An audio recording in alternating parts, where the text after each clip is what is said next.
Alan duduk di atas motor besarnya. Sebatang nikotin terselip di celah bibir.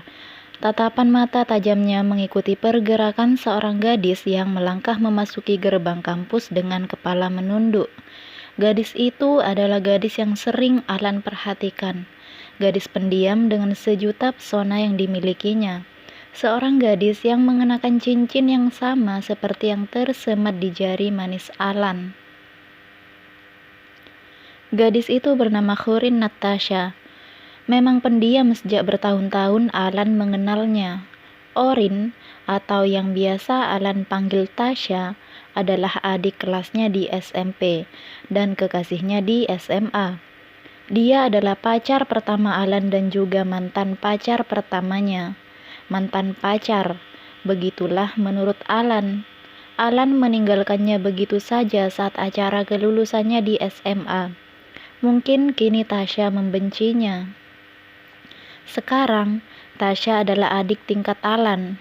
Gadis itu sudah kuliah memasuki semester 5, dan Alan semester 7. Malang bagi Tasha karena dipertemukan dengan Alan kembali. Alan dan Tasha dijodohkan.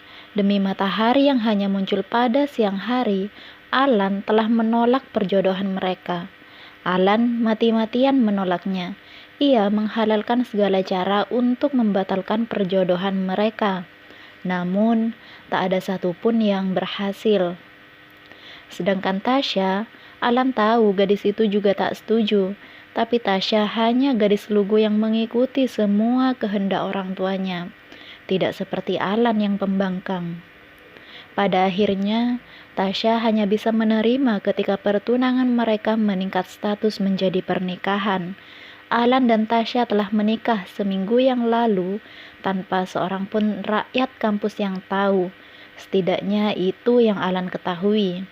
Berbeda kasus jika Tasha memberitahu temannya tentang status barunya. Rin, mata Alan menyipit. Ia melihat Tasha dihampiri oleh seorang laki-laki. Mereka bercengkrama. Alan melihat senyum di bibir Tasha. Lantas keduanya berjalan beriringan. Alan membuang rokoknya. Diinjaknya benda itu dengan sepatunya. Ia memanggul tasnya dan meninggalkan motornya di sana. Tasha menutup pintu kamarnya rapat-rapat. Ia benci saat berada dalam situasi seperti ini. Ia benci karena Alan selalu melakukan hal ini. Tidak pernah memedulikan perasaannya. Mana ada lelaki beristri yang membawa perempuan lain ke rumah yang ditinggali bersama istrinya? Tasha menarik napas, lalu mengembuskannya perlahan. Alan sudah berubah. Tasha merasa dirinya tidak mengenal Alan yang sekarang. Bila selama ini Tasha bertanya-tanya mengapa Alan dulu meninggalkannya, maka sekarang tidak lagi. Tasha sudah tahu jawabannya. Alan meninggalkannya karena Tasha tak bisa diajak bersenang-senang, seperti yang Alan lakukan dengan wanita-wanitanya. Tasha adalah gadis yang membosankan, karena itulah Alan meninggalkannya. Ya, setidaknya itulah yang Tasha pikirkan. Bahkan Alan menolak perjodohan mereka. Sejujurnya, Tasha juga menolaknya.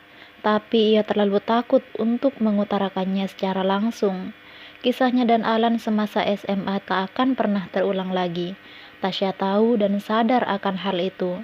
Sebab Alan bukanlah Alan yang dulu lagi. Sementara Tasha masih Tasha yang dulu. Gadis berpakaian longgar, pendiam, lugu dengan hati serapu salju. Pada jam 4 pagi Tasha baru bisa terlelap. 2 jam kemudian Tasha sudah harus bangun.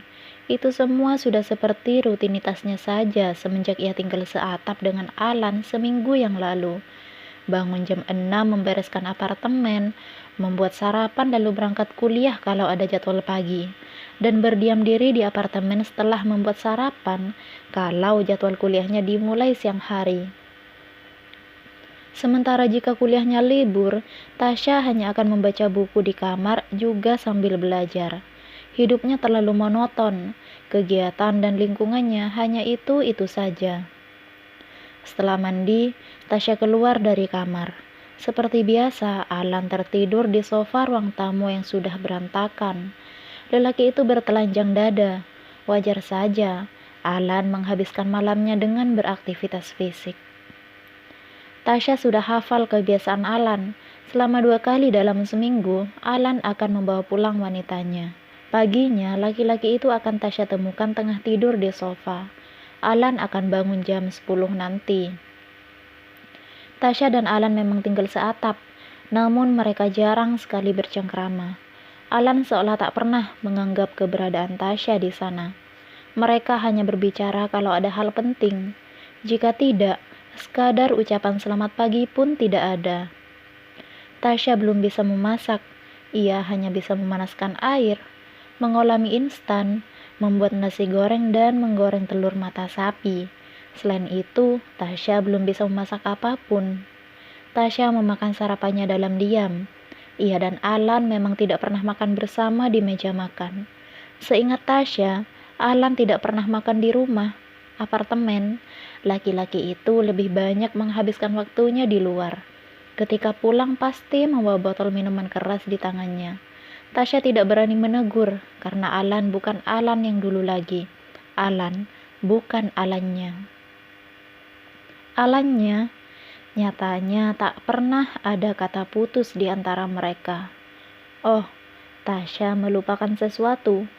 Mama mertuanya mengundangnya dan Alan untuk makan malam bersama. Ia belum memberitahu Alan. Seperti sebuah kebetulan, Alan tiba-tiba muncul dengan wajah kuyunya. Laki-laki itu menuang air ke dalam gelas dan meminumnya. Usai minum, Alan hendak pergi. Namun panggilan dari Tasya membuatnya menatap gadis itu. Mama ngundang kita buat makan malam. Kamu aja yang pergi, aku sibuk, jawab Alan singkat, lantas beranjak dari sana. Tasya menyudahi sarapannya. Sudah 3 kali ibu mertuanya mengundang mereka untuk makan malam. Alan tak pernah mau datang. Kalau Alan tak datang, maka Tasya pun tak bisa. Ia tak mau ditanya macam-macam kalau tak datang bersama Alan. Kali ini, rasanya Tasya tak sampai hati kalau harus menolak niat baik ibu mertuanya. Ia pun tak akan datang sendiri. Karena itu, ia akan membujuk Alan. Kak, Tasya membuka pintu kamar mereka. Aku mandi dulu. Alan mengambil handuk. Tasya tahu itu hanya alasan Alan untuk menghindar. Ia tak akan membiarkannya. Mama udah 3 kali ngundang kita, Kak. Tapi kita nggak pernah datang. Aku nggak pernah ngelarang kamu. Kamu bisa pergi sendiri. Tasya masuk ke dalam kamar itu. Ia membiarkan pintunya tetap terbuka. Bukan itu maksud aku. Aku nggak bisa pergi kalau kamu juga enggak, Kak. Lagian, apa salahnya sih kalau kamu penuhin undangan makan malam dari Mama sekali aja? Alan memegang pintu kamar mandi. Mamaku udah mati, ujarnya dingin. Tasya tahu ibu kandung Alan sudah meninggal. Mama mertua yang ia maksud di sini adalah ibu tiri Alan, seorang perempuan yang Tasya tak tahu kapan ayah Alan nikahi.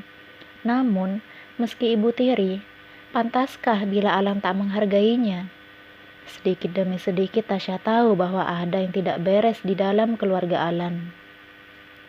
Aku tahu, tapi kasihan Mama, Kak.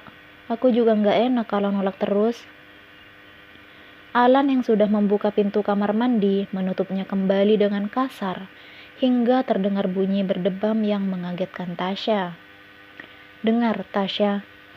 Alan berderap pelan mendekati Tasya yang berdiri di tengah ruangan. Kalau aku bilang enggak, artinya aku nggak mau pergi. Dan kamu gak bisa ngatur-ngatur aku, ngerti? Tapi persetan dengan dia, Tasya. Sentak Alan beroktav tinggi. Tasya terperanjat. Ia langsung menundukkan kepala menahan air matanya. Ia tak pernah dibentak. Ayah dan bunda selalu memperlakukannya dengan lembut. Maka dari itu Tasya tak pernah melawan. Sebuah bentakan adalah hal baru baginya. Maaf, cicitnya terbata. Alan menipiskan bibir. Oke, kita pergi. Putusnya lantas melesat ke kamar mandi.